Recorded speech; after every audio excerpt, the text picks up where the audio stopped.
Data Drive, le podcast des concessionnaires avertis avec Jato Dynamics. Hello à tous, je suis Florence, je travaille pour la société Jato Dynamics depuis presque 10 ans. Je parcours depuis 20 ans les routes de France à la rencontre des groupes de distribution automobile et en parallèle avec Jato, on anime une newsletter sur la data, les statistiques, qu'est-ce qui se vend aujourd'hui en termes de véhicules et notamment les évolutions sur l'électrique. Jato a développé une plateforme collaborative 16 Link dédié au groupe de distribution, permettant de suivre les tendances du marché de l'automobile, de se benchmarker, de suivre les prix de transaction des voitures, connaître les mix modèles qui se vendent le plus, les options les plus vendues, et ce, sur toutes les marques automobiles du marché français. Et aujourd'hui, j'ai envie de faire ce podcast avec la distribution automobile pour avoir leur ressenti, connaître leur expérience par rapport à ce mouvement, l'expertise de la distribution automobile, à la rencontre des clients,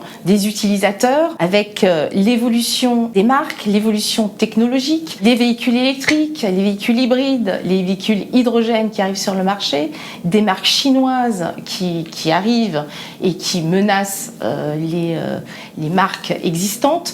Donc, comment ça se passe, comment l'environnement de la distribution s'organise, leur donner la parole pour échanger sur ces sujets. Donc Jato, c'est une entreprise qui existe depuis 40 ans, qui code, analyse la data sur les différents marchés automobiles. Donc on enregistre tous les spécifications produits, mais également les immatriculations dans les pays. Alors pour ce podcast, je vais recevoir patron de groupe de distribution qui vend plusieurs marques, mais qui vend surtout une marque chinoise qui vient d'intégrer à sa gamme, qui s'appelle Leapmotor, avec sa nouvelle voiture, la T03. On va aborder avec lui différents sujets, pourquoi il a choisi cette marque, est-ce que les clients sont satisfaits, comment la recharge se met en place, comment le service après-vente s'organise. Donc on va répondre aux questions que tout le monde se pose, pourquoi les voitures électriques, pourquoi les voitures chinoises arrivent sur le marché, opportunités ou menaces. Voici quelques chiffres du marché français. À fin septembre, on est à 1 200 000 véhicules vendus sur le territoire français, soit une progression de 15,8% par rapport à l'année dernière. Donc le marché se porte plutôt mieux. Pas au rendez-vous par rapport aux données 2019. Il reste une marge à monter. Ça fait à peu près 175 000 véhicules supplémentaires du marché français. À fin septembre, le marché électrique en France représente 16%, couvert par plusieurs marques. La marque Tesla avec son modèle Y et son modèle 3, la Renault Spring, la Peugeot i208 et la Dacia Spring. Donc ça fait partie des best-sellers sur le marché électrique. Nous avons bien évidemment les marques chinoises qui arrivent. Dans le top 5 des marques chinoises, on a MG, on a Lynk & Co, on a Leapmotor, on a BYD et DFSK qui représentent 23 617 véhicules vendus à fin septembre, soit 1,8% de part de marché. On peut dire que la Chine a fait de l'objectif décarbonation 2035 de l'Union européenne son atout principal. Et aujourd'hui, on a des nouveaux entrants comme NIO, Voya, Zerker qui arrivent sur le marché. Grâce à ce podcast, on va pouvoir décrypter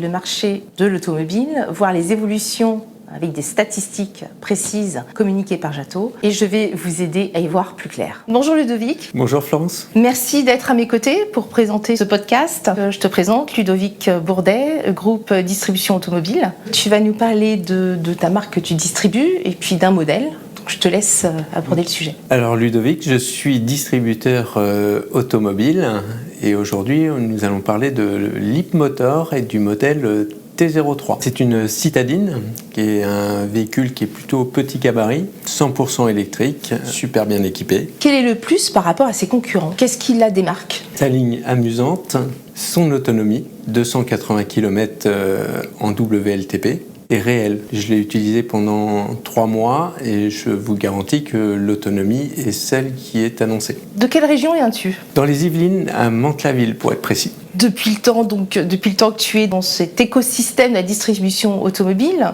c'est une passion. Tu es arrivé là comment ? Alors, un peu par hasard, j'ai fait des études de comptabilité et j'étais passionné de sport automobile. Donc j'ai décidé à 18 ans de plaquer les études, partir à l'armée et suivre de la formation pour adultes en mécanique automobile. Et je voulais travailler dans le sport automobile. Et j'ai connu mon épouse aujourd'hui et sa famille était concessionnaire automobile. Donc ils ont fait le forcing pour que je puisse travailler avec eux. Et j'ai fini par céder et abandonner l'histoire du sport automobile, mais en parallèle, en la suivant bien sûr. Donc j'ai démarré en 1994 technicien. D'accord. Et sur le parcours, j'ai occupé quasiment tous les postes de la concession. Technicien, réceptionnaire, chef d'atelier, responsable après-vente, DG et président du groupe en 2018. On va parler du marché de l'automobile et puis d'une marque que tu as chez toi. Oui. Je vais parler un peu de chiffres, de data au vu des chiffres français et européens selon les données Jato.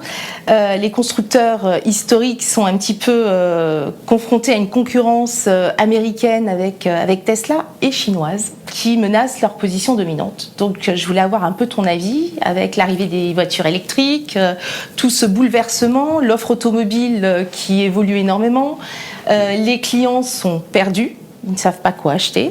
On parle de critères, on parle de CO2, on parle de ZFE, d'éco-score pour là, depuis peu pour 2024 sur les véhicules électriques, puis la fin des moteurs thermiques pour 2035. En 2021, on a fait le choix de créer un pôle automobile complet avec 3 univers. Un univers multimarque où on retrouve du thermique, un univers sans permis avec notre Ligier Store qu'on a ouvert en janvier 2022 et un showroom électrique où nous avons choisi les marques CRS, DFSK et dernièrement Leapmotor pour répondre justement à cette nouvelle demande sur le marché électrique et avec cette citadine proposée par le constructeur Leapmotor qui correspond aux besoins de nos clients et surtout sur notre zone de chalandise.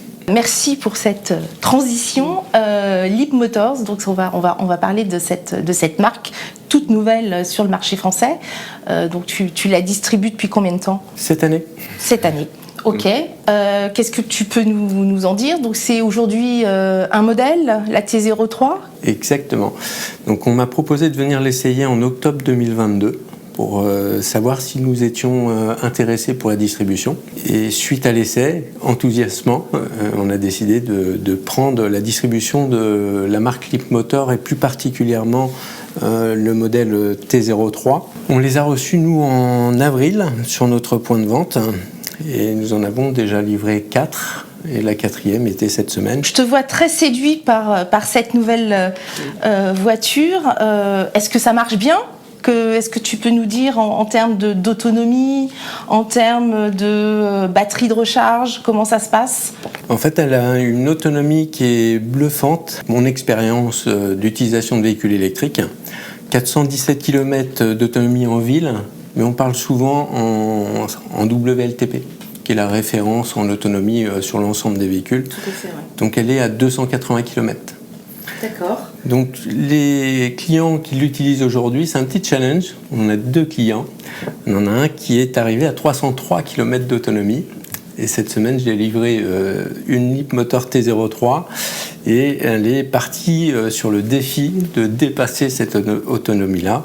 Ma propre expérience de conduite sur le véhicule, on s'aperçoit que l'autonomie affichée est l'autonomie réelle. D'accord. C'est plutôt agréable. C'est plutôt bon signe. Pour un véhicule électrique. Pour un véhicule électrique. Donc les clients sont plutôt des hommes, des femmes, parce que c'est vrai que c'est une petite voiture pétillante et branchée comme le dit la petite documentation. Qui sont les clients ? Et plutôt bien accueillis par les clientes. Mais même les hommes l'apprécient. Donc au niveau donc des avantages de la marque, tu nous en as parlé. Maintenant en termes de prix, en termes de positionnement tarifaire, benchmark, comment elle se situe ? C'est plutôt très attractif, comme souvent sur les marques chinoises. Donc on a le modèle qui est à 25 990. D'accord. Donc il y a une option qui est la teinte. Donc il y a 480 €. L'équipement, elle est super bien équipée, tout est de série. rien à rajouter. Tu m'as même dit qu'il y avait le toit panoramique.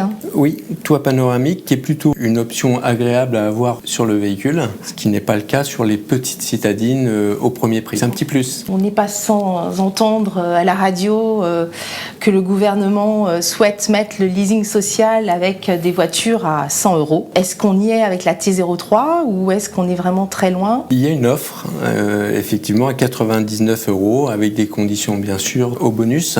Et on a une rallonge de bonus écologique de 2000 € qui s'ajoute aux 5000 € qui sont éligibles pour tout le monde, qui est lié au revenu. La condition d'avoir un loyer à 99 € et de cumuler tous les avantages, donc de bonus et d'aide à la conversion. Il y a une question qui m'interpelle dans ton environnement, parce qu'il y a aussi la prévente. Et comment ça se passe au niveau de la prévente ?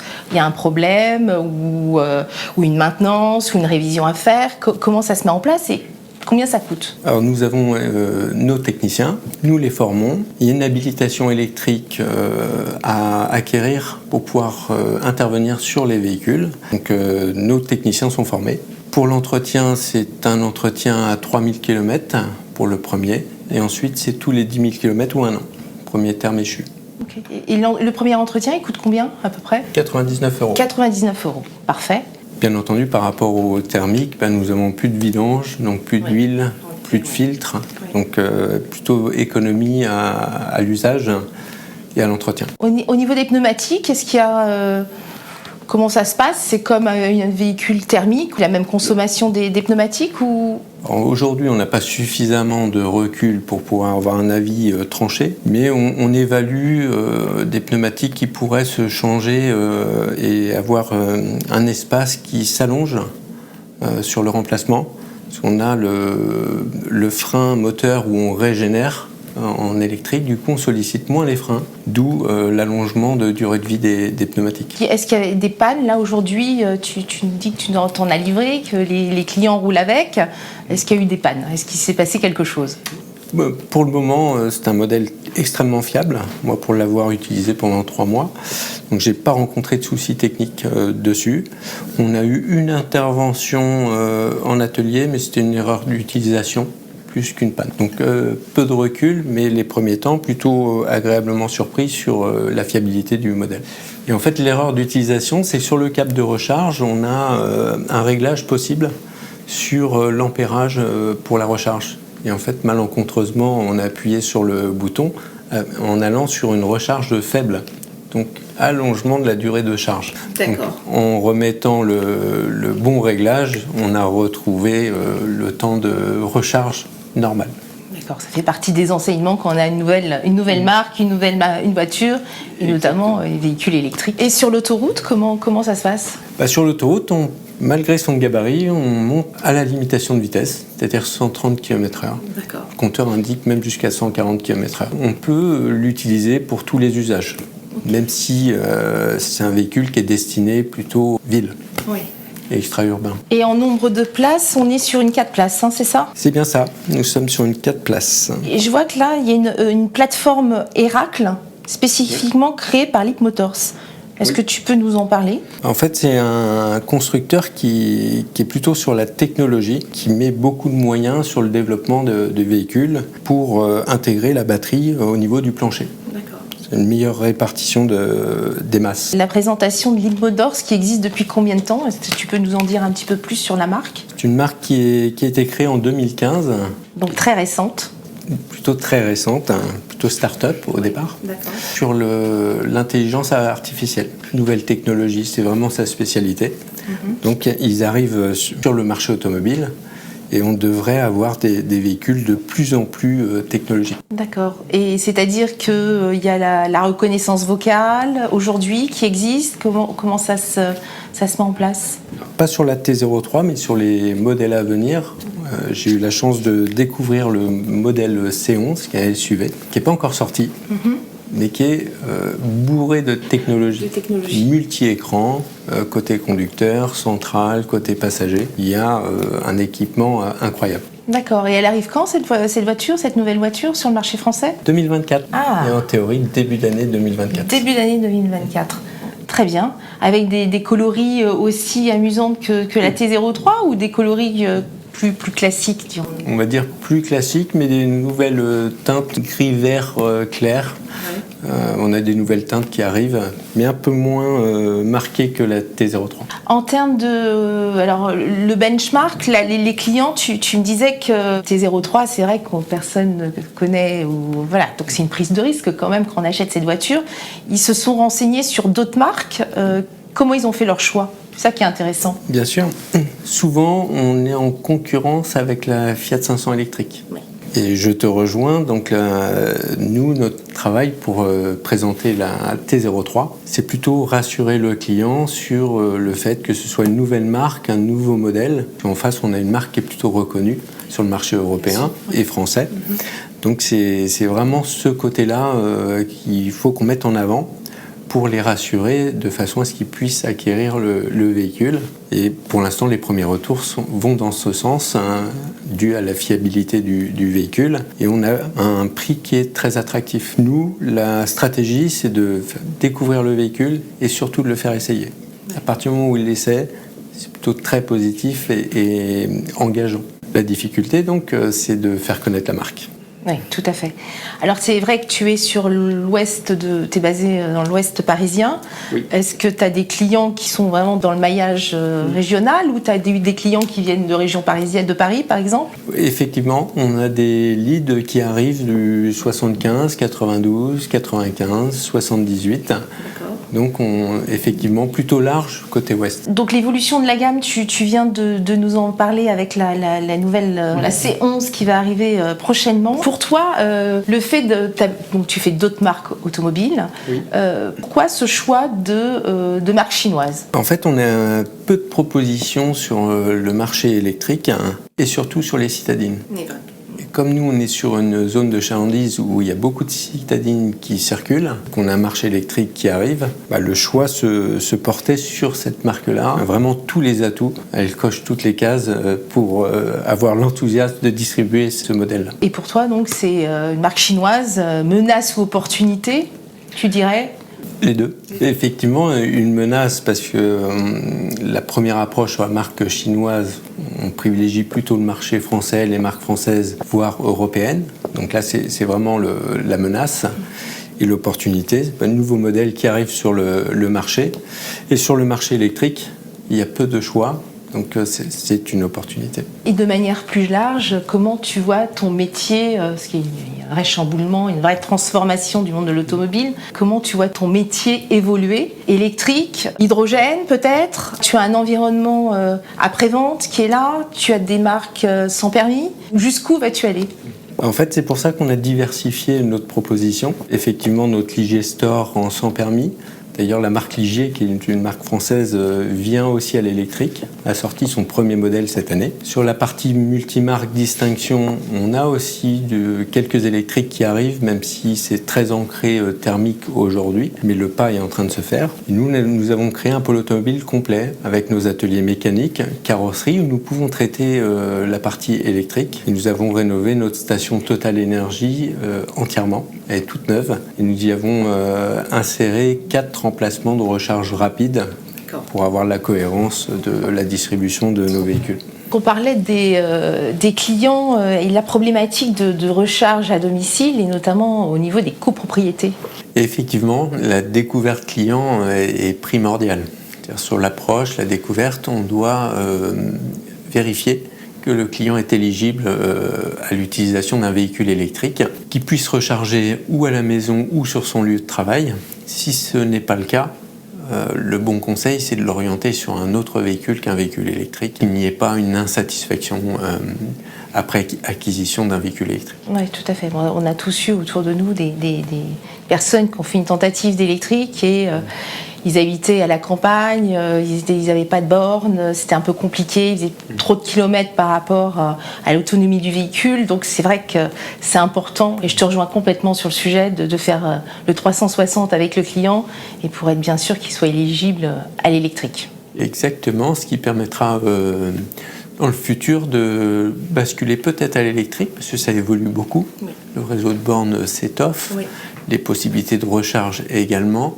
Donc il sera toujours temps d'avoir le bon conseil au bon moment. Et en ce qui concerne tes bornes que tu as installées, est-ce qu'elles sont occupées? Est-ce que tu as du monde qui vient dans la concession, qui ne sont pas forcément clients, mais qui viennent se charger? Bien sûr. Donc on l'a étudié avec Total Energy.